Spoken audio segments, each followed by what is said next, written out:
پس از اعتراضات گسترده دسته‌های انتخاباتی مبنی بر تقلب سازمان یافته در روند انتخابات، گلبدین حکمتیار نامزد انتخابات ریاست جمهوری میگوید که مردم حکومت تحمیلی غیر قانونی را نخواهند پذیرفت و در برابر هر گونه قانون شکنی ها در روند انتخابات ایستادگی خواهد کرد. چند تیم انتخاباتی با هم تعهد کردیم که در برابر تقلب محکم می‌ایستیم. رئیس جمهوری که از طریق تقلب و رشوت و خیانت برای مردم تحمیل شود هرگز نمیپذیریم. در همین حال آقای حکمتیار تاکید می‌ورزد که تقلب گسترده و سازمان یافته در روند انتخابات صورت گرفته و باید آرای تقلبی بیدرنگ باطل شود.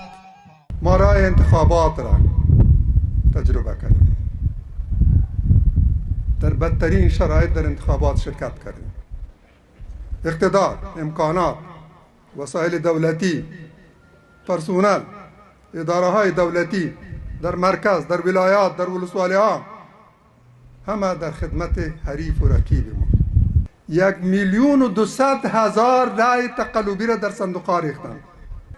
پس از این سخنرانی رئیس دسته انتخاباتی صلح و عدالت اسلامی همراه با شمار زیادی از هوادارانش در جاده دارالامان ریختند و دست به تظاهرات گسترده زدند و خواستهایشان را از کمیسیون مستقل انتخابات با صدور قطعنامه ابراز کردند. دسته صلح و عدالت اسلامی به رهبری گلبدین حکمتیار جاده دارالامان مسدود ساختند بر روی ترافیک و تظاهرات کردند. هدفشان و خواستشان است که کمیسیون انتخابات باید شفافیت در نظر بگیره، آرای تقلبی سرنوشت آینده زعیم کشور را رقم نزنه.